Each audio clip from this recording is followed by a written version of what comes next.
Good evening and welcome to Your Vote 2014. The world's biggest electoral exercise has come to an end, and over the next 7 hours, we will tell you how the people of India cast their mandate according to the results of the India Today Group's Cicero post-poll survey. I want to begin by introducing our panel for this evening, beginning with our number crunchers. Dr. Ashok Lahiri, out of the Election Express, joining us here in the studio. Welcome, sir. Good to have you with us. Shiv Vishwanathan's been looking at this election very, very closely. Also, our political pundits. We've got Krishna Anand, Sadanand Dhume, Tavleen Singh, and GVL Narasimha Rao. Good evening and welcome to all of you. A cracking show we've got lined up for you this evening. But before we talk to our pundits, I want to go across to ground zero because headlines today is really put reporter voices and your voice. First and foremost, all through our election programming. Preeti Chaudhary is joining us from Varanasi this evening, the epicenter of the last phase in this election. Preeti, we've also got Indrajit Kundu joining us from Bengal. We've got Ashar Khan reporting today from the Congress headquarters. I want to go across to Preeti first. Preeti, give our viewers a sense of the polling across rural and urban Varanasi. Just a few minutes to go before polling comes to a close. How's the day been like in Varanasi? Well, befitting what the campaign has been, Rahul, over the last 2 months. Yesterday there was this sudden calm after what we'd seen was a city on steroids. You were here, you saw that as well. But today what we're looking at, Rahul, is at least, that's what people are telling us here, that the polling is going to touch about 60%. We've already crossed the 48% mark, and they're thinking that between 5 to 6 p.m. is when they would hit 60%. Now that would be record polling for Banaras, for Varanasi, Rahul, because if you look at 2009, the polling was about 43.6%. Now, is it an indication of something? I guess we'll only know when that last vote is counted on the 16th of May. Okay, the battle in Varanasi, Dr. Lahiri, seems to be more about who's coming second. The battle between Ajay Rai and Arvind Kejriwal. We haven't seen the post-poll numbers yet. The exit poll for Varanasi is still being conducted. But what's your sense through the day, especially post 6:30 p.m., which is when final numbers start coming out? What should the viewers be looking out for? So Rahul, you've caught me at the wrong point, because the psephologist is most nervous when the results are about to come out, because my bluff will be called. Yet, I'll stick my neck out and say that there seems to be a VIP premium in Indian elections. Look at Raebareli, where Captain Satish Sharma had won. Then in comes Sonia Gandhi. The voting percentage increases, the vote share increases by 3 times. Same thing happened in Amethi. So I'll be very surprised if anybody is questioning the fact that Mr. Narendra Modi... So, okay, there's a VIP premium on Modi standing from Varanasi. He comes in one. Is there a VIP premium on the runners-up position also? See, Arvind Kejriwal is also a VIP because it was a spectacular success in Delhi. But still, Ajay Rai has managed to, and I have the advantage of being with you in the Election Express. He's a Bhumihar leader. He has got the, what is it called? QED. What is the full name? Kuwaiti Ekta Dal. Qawmi Ekta Dal. Ansari Saab has given his support. And he's a local guy. The Congress says Rahul Gandhi was there. So it's a toss-up. But I'm not. But you actually came out with the Varanasi opinion poll, yes, so I'm that not. Shows that shows you're not changing anything since the Varanasi poll, because that is something the Aam Aadmi Party was very upset about. I want to go across to Sadanand. He was in Varanasi, in fact, incognito, hiding somewhere in the crowd. Sends me a message later. I was in the crowd watching the Election Express show. I had a great time. What's the sense that you picked out from Varanasi? Fly on the wall. Well, I would say that I would be very surprised if Arvind Kejriwal does not come second. I think you got a sense, speaking with people, even with people who were not necessarily voting for him, that he's run a tough campaign, and the sense certainly seems to be that Muslim voters in Varanasi are picking him as their man. So I'd be extremely surprised, in fact, if he does not come in second. Okay, Tavleen Singh's been travelling across several parts of the country. What's the sense that you picked up? Because there is a very strong point of view, which is that Modi has put out the biggest con job ever. And there are those who believe that that's utter garbage. The reality is that Modi is poised to come to power. We will, of course, know on the 16th of May. But through your travels, what's the sense that you picked up? Well, I actually was one of the first people to start talking about a Modi wave. And I'm not going to go back on it, because even before the campaign began... So what would you define a Modi wave as? Well, you see, it's very rare that you would go to a village in Rajasthan and get them to talk about the Chief Minister of Gujarat when they're voting out a government. But they did. And they did this before the campaign started. And what I discovered was that they were very middle class in their view of it, because they'd seen him on television, they liked his speeches, and they wanted development. And they see him as some kind of magician of development.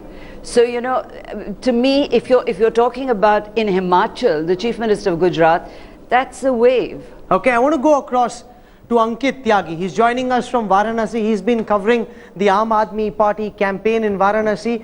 Is Arvind Kejriwal reconciled to defeat? Does he realize he's fighting for the number 2 spot, or is he still wanting people to believe, as we just wait for the exit poll numbers to start coming out, that he could cause a surprise and beat Narendra Modi, Ankit?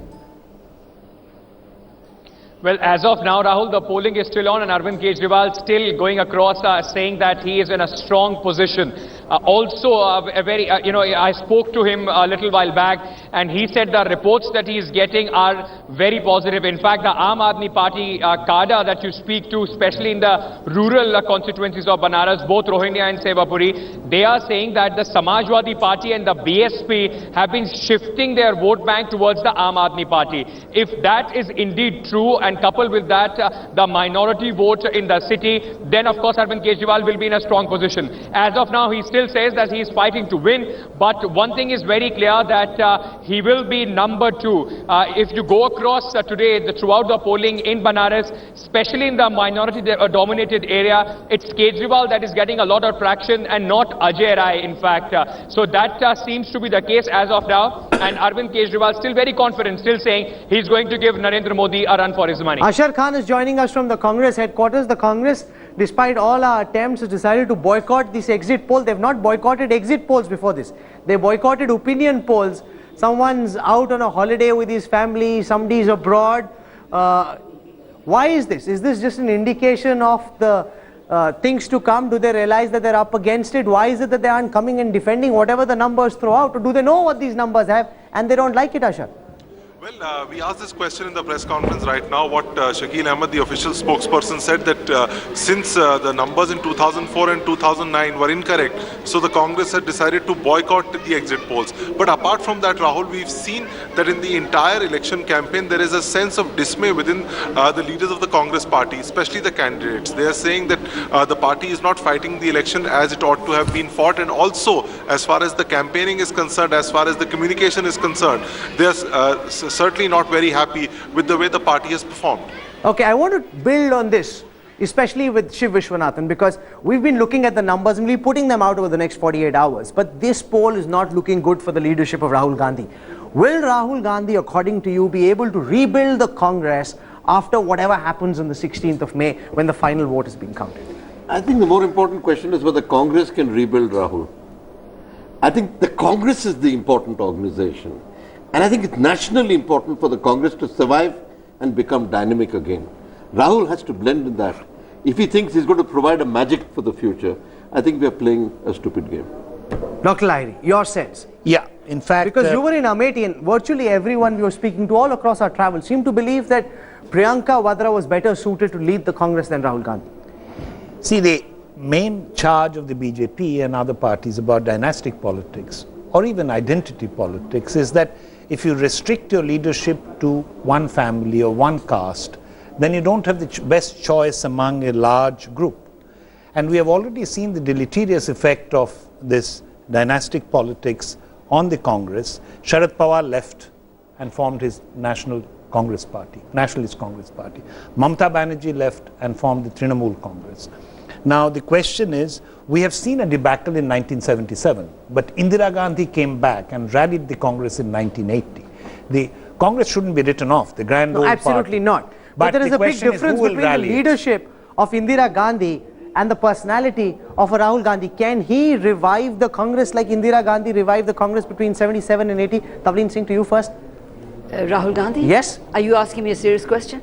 There's a sense that you can't write off the Congress, and that is, I'm asking you. You can't write off the Congress party, but I think that if you think that Rahul Gandhi can be compared with Indira Gandhi, then, you know, we're really barking up the wrong tree. Because what Rahul Gandhi has proved, actually, is that he is not that leader on whose name, because the Congress party has relied on the Gandhi family to win their seats.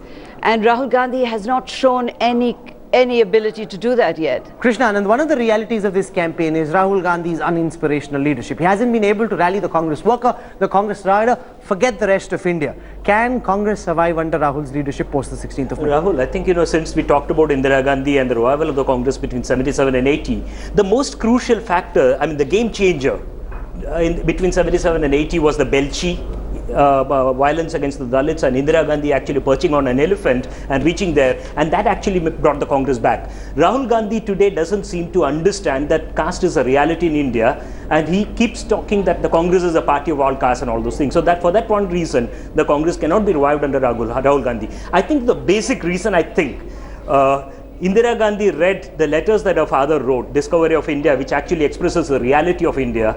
Rahul Gandhi probably was not capable of reading it. It's not about caste anymore. No, panel very scathing. Is there anyone who believes that the Congress can be rebuilt under Rahul? I have a different view. I'd say that the jury is still out on this. All the evidence that we have seen so far paints him as an uninspiring leader. But I think he's going to get one more shot, because logically, no matter what his failings may be, you can ascribe this defeat partly to this being a referendum on 10 years of Manmohan Singh. He'll get one more chance. Now let me add just one thing. I think Rahul Gandhi has rejuvenated the party cadre, and the Congress organization has been rejuvenated.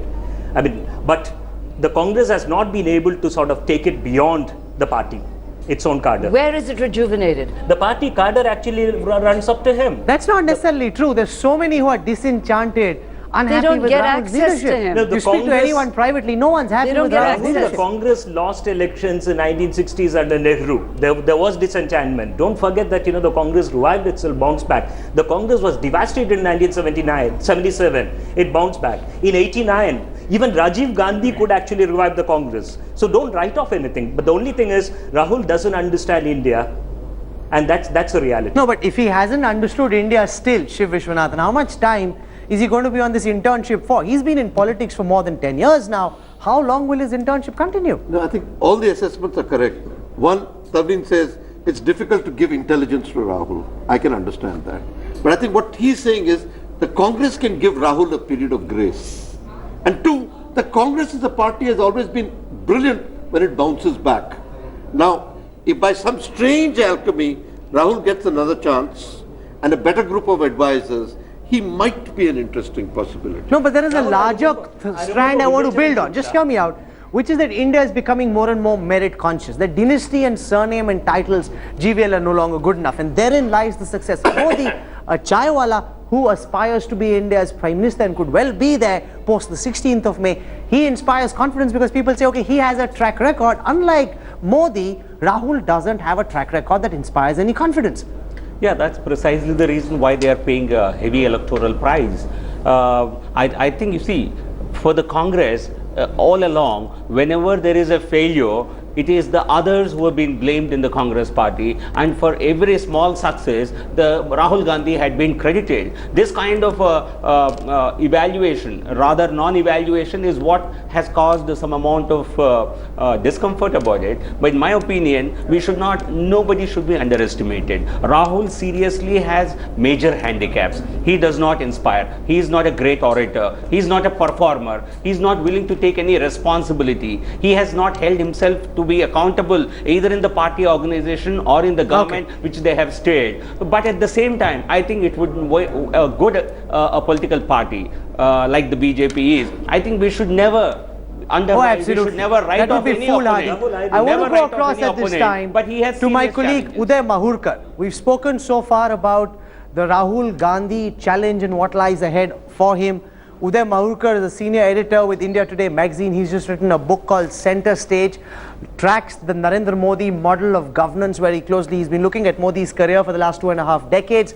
We've also got Achut Yagnik, another very intrepid political observer from Ahmedabad. I want to go across to Uday Mahurkar first. Uday, why don't you give our viewers a sense of what Modi's been up to the past 48 hours? He's been meeting the RSS top brass. He's been meeting BJP leaders. Is a cabinet already been put down on paper? What's Modi been up to?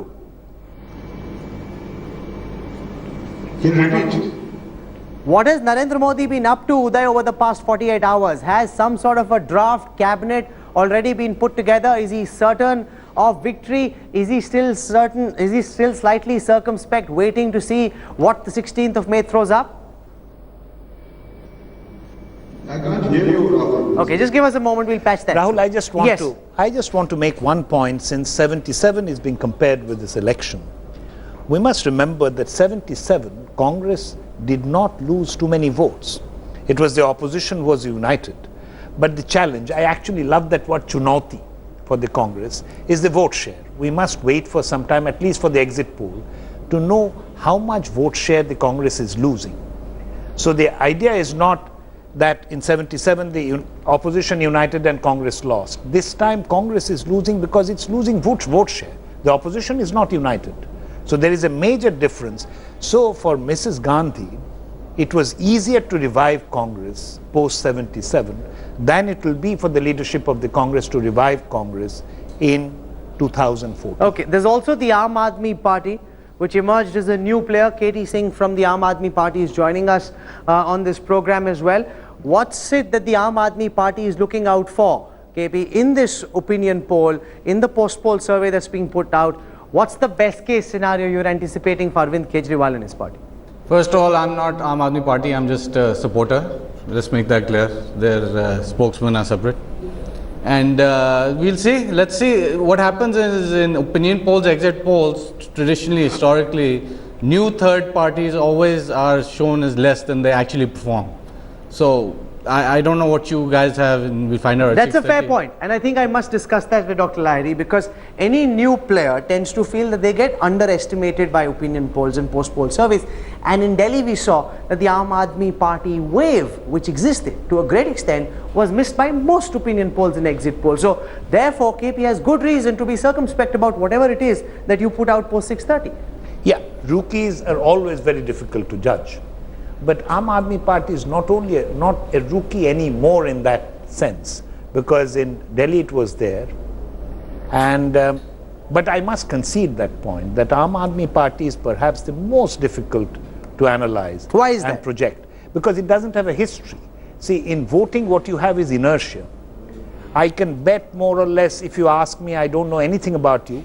If I know how your father voted or your mother voted, I know how you will vote, because family loyalty is last. But Aam Aadmi Party is a kid on the new kid on the block. But that is something which is changing, Tavleen.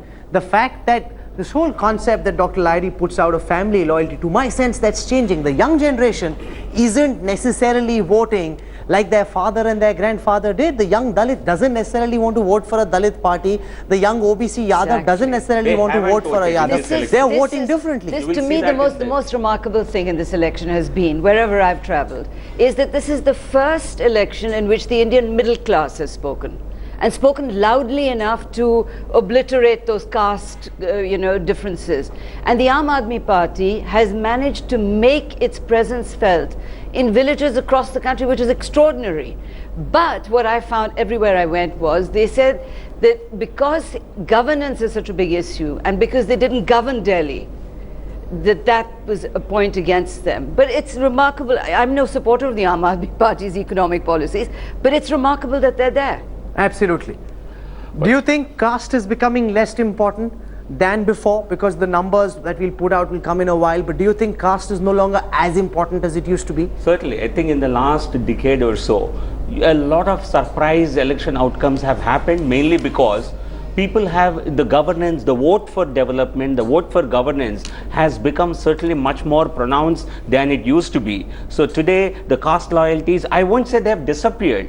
I think it's very unrealistic to assume in a country like India they'll fade away. But if you look at Uttar Pradesh voting, Rahul, I think I want to just make clear that development and caste are not two watertight compartments that one vanishes and the other comes in. Because the whole manner in which the caste politics and political consolidation has happened in the post-independence history has got to do with development, has got to do with political ideology, has got to do with economic policies. I mean, if there is one water pump to be installed, it matters a lot as to where it's going to be installed, whether it's going to be installed in the Dalit locality or so I have a different theory, which is that it's no longer a pure play caste equation, it's caste plus development. They look out for a candidate from the right caste, but they also want that candidate to deliver. If your argument is right, I think, a poll should say that Nitish Kumar is doing very well in Bihar, which is not the case. No, but that's why caste matters. That's why it's not pure play development and it's not pure play caste. That's why it's an equation within an interplay of caste and development, because one without the other is not good enough. The caste and the development interplay has always been there. My point is that it continues to be there even today. I mean, let's not shut our eyes to say that the whole of India is developed. Urbanization. India is much more urbanized. And there it doesn't matter. They don't know where the hand pump caste is a very important phenomena in the urban society as well. I mean, let's not forget on that. Let's not forget that. I don't think we're necessarily contradicting each other. Obviously, both are factors. But what's different over here is the degree.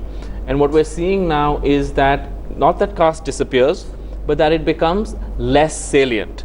So at least the polls that I've seen up in the run-up to this election, you see, for example, people willing to give the BJP a chance from groups that were formerly not so willing. And that's a dramatic go back to 77. The Congress did not lose Andhra Pradesh or Karnataka for the simple reason that such schemes like the Indira Awas Yojana and a whole lot of schemes that actually benefit the poor or also the Dalits and the backward were implemented properly there in the south. And that's one I want to reason go across to Indrajit Kundu. He's joining us from Bengal. 17 seats, 14 of them held by the Trinamool. There's been a lot of talk of whether the lotus is blooming enough for the votes to convert into seats, or do you think that the Trinamool is holding on to the seats that it holds in the last phase that's happening right now, Indrajit? Well, Rahul, this phase is definitely crucial for the Trinamool Congress. Remember, the Trinamool Congress from the very beginning has been claiming they are going to land up as the third largest party in the Lok Sabha. So to make that possible, these 17 seats holds the key, because they are all in southern Bengal, which is considered to be the citadel of the Trinamool Congress. 14 has already been won by the Trinamool Congress in 2009, and they would want to retain it and also develop on that figure. Only time will tell whether they have succeeded in that or not, but this has been a historic fight because of the fact that it has been a four-pronged fight. The Congress is no longer with the Trinamool Congress, and the rise of the BJP, as many analysts would suggest, is going to eat into the Trinamool Congress's vote share. And that's the reason why the Muslim vote, 13 out of 19 districts has 20 or more percentage of Muslim votes, and that is something which is very important. That's the reason why Mamata Banerjee in all her policies have tried to cater to the Muslim vote, and they will hold key in majority of these seats in a four-pronged fight. And therefore the Trinamool Congress is really hoping that in this phase, at least 70 out of these 70 seats, the Trinamool will be able to bag a majority of them, so that it helps them in their ambition to become the third largest party in Lok Sabha. Okay.